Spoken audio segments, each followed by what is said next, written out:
Queen, Radio Gaga here on Zoo FM for your Monday morning. Like I mentioned before, a classic 80s track there is that we do have a very special guest joining us in the Zoo FM studio. Yet again, we have Dubbo Mayor Matthew Dickerson. Good morning, Matt. How are you going? Yeah, good, thanks. Great to be seeing you again.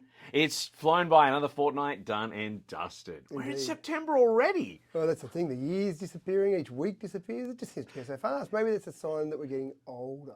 Oh no, I could feel the grey hairs coming every few weeks. I'm like, there's another one. It's happening. It's happening.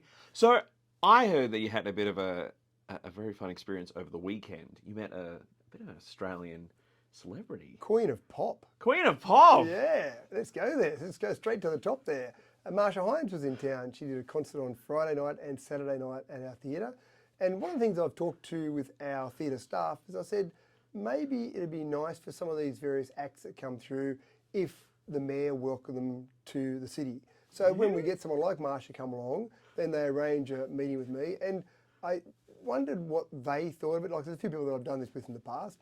And Marsha was overly impressed. The mayor has never come out to welcome me to the city, she told me. Wherever I go around the world, I've never had the mayor come along and just say, welcome along to our city. So she was, yeah, that's right. She was very nice, but she was very impressed the fact that the mayor could be bothered to take time out of his or her day and come along and say, hello, welcome along to the city. So I chatted to her for about half an hour. I thought she might have given me a few minutes out of her schedule before sound check, but she said, no, we've got sound check in half an hour's time. So anyway, she talked about Dubbo. She'd been out to the zoo, loved it here at the zoo. About 15 years since she's been to Dubbo, so she's been here before, but just talked about where she's at. And the concert series she's got going, it's over about 4 months now. It's hard to believe she's 70 years of age. Oh my God. She doesn't look a day over. I'd say, if I just saw her walking down the street, I'd say she looks 50 at most. So she looks very fit, very capable, obviously, still. Yeah. And the feedback, I didn't actually make it to the concert, unfortunately. I was too busy with other things already. But the feedback I had from the concerts was unbelievable. She was absolutely fantastic. And she takes a bit of time out during the concert for a bit of Q&A, has a bit of a chat to the audience, so that's always interesting as well. But she was also fascinated by our 3D printed toilet. So we talked about a few things happening around Dubbo, and her tour manager mentioned the 3D toilet, so they're going to have a look at the 3D printed toilet on their way back out to the airport on the Sunday. So yeah, it's good to see people like that come along. But she did actually mention the fact that that theatre and the quality of that theatre, and she loved the size. She said, this sort of theatre, 500 people, she said, that's my perfect size, just being able to communicate with people and not have a huge audience that you can't see any faces. You just see a sea of people. You can actually see faces and have individual chats with that Q&A session she does. But the quality of that theatre, this is the main thing from her perspective. She wants to be in places where you know that people are going to hear the sound fantastically. And so all those years ago when we had all those discussions about that theatre and some people were for and against, and that's healthy democracy or democratic debate. But again, one of the things that I think is that we are getting better and better acts because we've got a theatre that they can perform in. And so some people wouldn't like to come out and perform in a theatre that doesn't show off their talents to their most or to the best level they could. Yeah, no, I love a good big show, going to a big show every now and again, but it's nice to have the smaller ones because even from the audience perspective, it's just that little bit more, I don't know if intimate's the right word, but yeah, it just feels a bit more. You're in touch with the audience, the act. Yeah, it does. It's nice. And I think the other thing that's great is that people sometimes say to me, oh, I'm better get tickets to some show. Where's a good seat? And everywhere in that place is a good seat. Yeah. Sure, you might like to be up closer, a bit like when you go to the cinema. You might like to be up close or you might like to be a bit further away. But apart from that, we've got nothing in the road. There's no obstructions to your sight. The sound is good everywhere. So it doesn't matter where you sit in that theatre.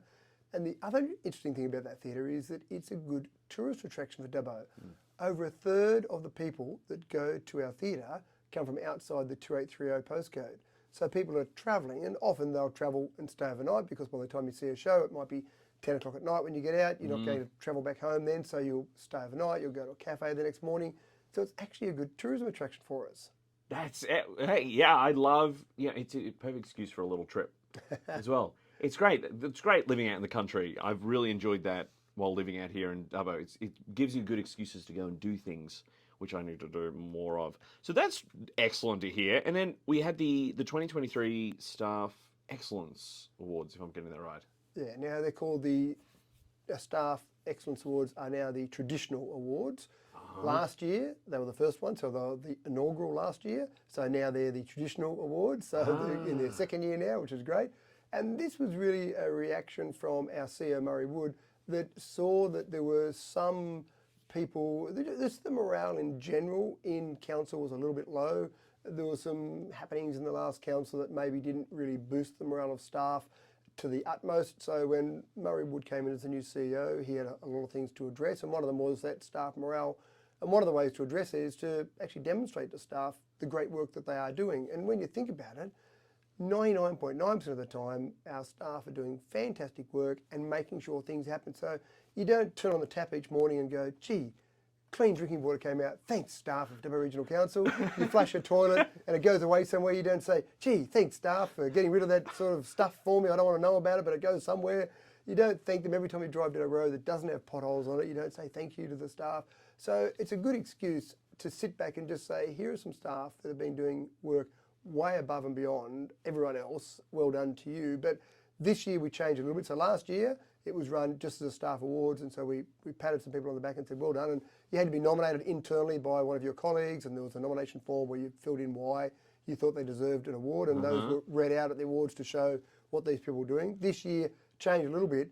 We do a long service award event and a training event, and they're usually separate events. And I know I hand out certificates to staff members there, and there might be 20 or 30 staff members sitting around, the people that are getting the awards that are waiting there to receive theirs as well. But it's nice to pat people on the back, and I often talk about it, all that corporate knowledge, all that intellectual property that people have got in their heads. Yeah. You want to hold on to that. So I love the idea that people work in an organisation for a long period of time, because you can have as much stuff written down as possible, but someone says, oh, we're going to try this, and someone says, hold on, last time we tried that 15 years ago, this is what happened, so maybe we should do this and this and this a bit differently this time. People go, wow, that's great knowledge.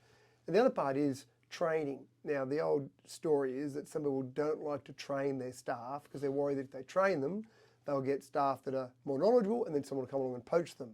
And I know the Dubbo Regional Council approach is the opposite of that. What about if you don't train your staff and they stay?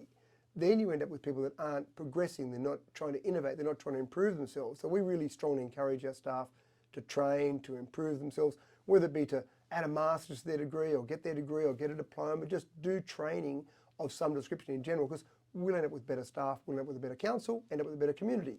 So that's all important. So we incorporated all that in the awards during the week, and that had then the staff training awards, the long service awards, and also the staff excellence award. So it was a really good event, really uplifting, and the staff, well, I certainly spoke to them, and they got to hear from myself on behalf of councillors saying, it's all well and good for us to sit around a council meeting and say, right, let's go and do this. Someone's got to do it. We don't get out there, we're going to go and build a bridge or change a road or whatever. We don't get out there with a shovel and start doing it. We need our staff to do it. So on behalf of all the councillors and the community, I really thank the staff for getting out there and being the doers every day.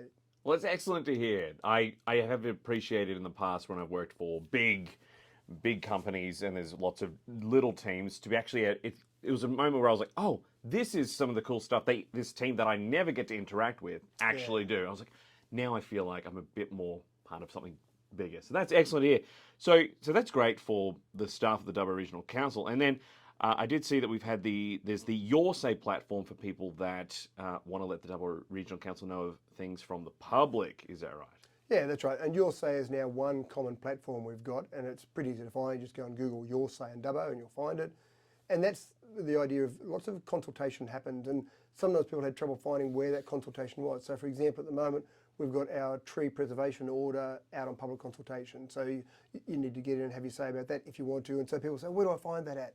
So we've got all of these public consultations in the one location, but also information. So anything that might be happening. So for example, the shared pathway down along the riverbank behind Bly Street, along the river there, if you have Church Street down along that back end there, all of that area there, people see the fences there and they might say, oh, what's going on there? That's on Your Say as well. So information relevant to the public, information about some things that are happening, whether it be construction works or whether it be tenders out, that type of thing, it's all there in Your Say. But the thing that I love about it is consultation. We absolutely love to hear feedback from the community about whatever we've got out for public consultation, and we're just trying to make it easier. And one of the things that stuck out to me, which I've already had a discussion with the CEO about, is that when I looked at some of that information on Your Say, because it's all there together, I noticed that the closing deadlines for different consultations were different. And you can imagine at council, you've got lots of different organisations or departments in the actual council itself, and they're just running to their deadline. And one of the things that we're trying to do, and the staff awards were great for this as well, is to break down those silos. So rather than have this department run with their deadline, another department run with their deadline. So I noticed that some consultation deadlines were 5 p.m. on a Friday, other ones were 4 p.m. on a Friday, other ones were 9 a.m. on a Monday.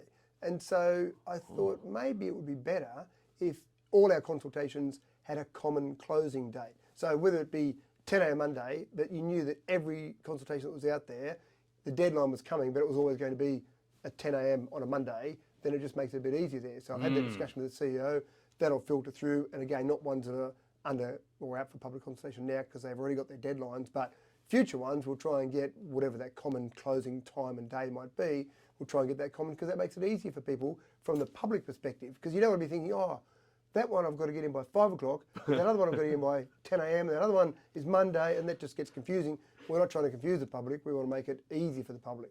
Yeah, someone like me, I might get put off and think, oh, I might just think about that another time and then never get around to it. So that's excellent. So that's excellent to hear that sort of thing. Well, unfortunately, we don't have any more time. We do have to get back to the program of the day. But thank you again, Dubbo Mayor Matthew Dickinson, for joining us yet again here in Zoo FM. Thank you very much. Always my pleasure.